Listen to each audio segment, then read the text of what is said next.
This is task 3A part 1, where you are asked to import the data files into a database and show annotated evidence of the steps involved in importing campervan.csv. So if we go back to the beginning of the question, these are the three data files: campervan, equipment and installation. And each of these data files are CSV files. So if we were to have a look at campervan, we can see here that if we open it in Excel, we can actually read the data nice and clearly, and we can see the field names. There isn't a photograph yet, and we can see the original values of items as well. Notice, because it's a comma separated file, these commas in the thousands are going to cause us a little bit of a problem later on, so watch out for that when we see it.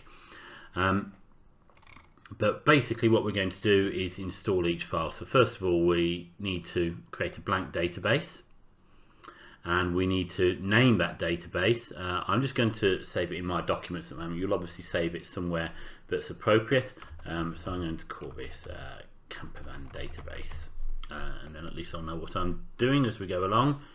And it creates a new table for us, but we don't need that, so we'll just close that down.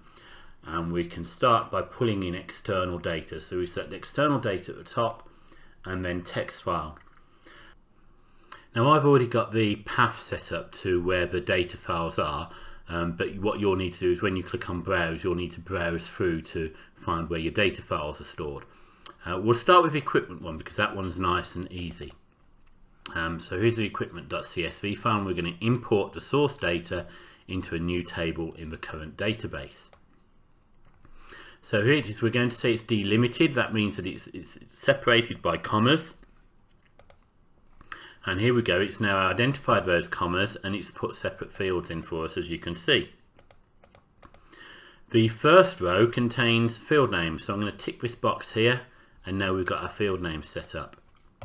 Now on the next stage, it's asking us to set up data types, but it's actually easier to do that when we get into the stage where we design the table. We change the design of the table.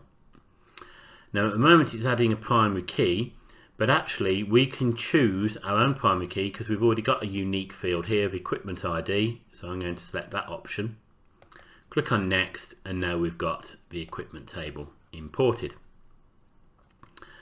So there we go. Let's have a look and see what it looks like. Here it is. So we'll have a look at the data types and the field lengths later. So we'll do exactly the same now. Well, it's a few slight differences for the campervan file. So we'll browse to find it, and we'll choose campervan. We're going to import it into a new table. So we'll click on OK. Here it is again. It's delimited, it's separated by commas. Notice this comma here is going to cause us a little bit of a problem in the next stage. So we'll click on next. And we're going to select first row contains field names, but you can see the problem here. It's created a field 7 because it thinks that comma is for a new field.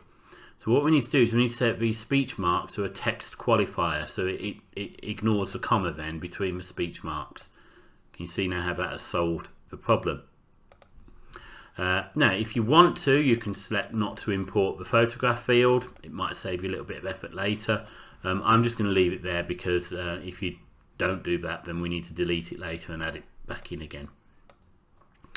Again, we'll choose our own primary key because campervan ID already exists, and we'll name it campervan, and we'll check what data we've got in there. So if we have a look at campervan, here we go. There's all our data that we need. We'll just make sure we can see it all. Right, so we've got one more to bring in, and that is the installation file. So remember, the installation is the installation of equipment in a campervan. So here's all our comma separated again, and we can see that we've got campervan IDs. Let's put first row contains field names. So campervan ID 6 has got all these items of equipment here: 6, 9, 14, 1, 20, 16 and 11 installed. Tells us the install date, what type it was, and whether or not it was chargeable. Again, we'll miss out the data types. And this time we are going to let it add a primary key. We could have a compound key of campervan ID and equipment ID, but my advice is always to have a separate ID field rather than relying on compound IDs. It won't make any difference in this coursework if you do a compound key of those two actually, because this table isn't referenced by another one which references other tables, but it's just good practice to have that separate ID field, so we'll leave it there and we'll call it installation, and then we'll just have a look at that table, see what it looks like, and again we'll just make sure we can see all the fields within it. Okay, so we've now got its own ID number, we've got campervan ID, equipment ID, and so on. So in the next part of the task you'll be setting up the data types.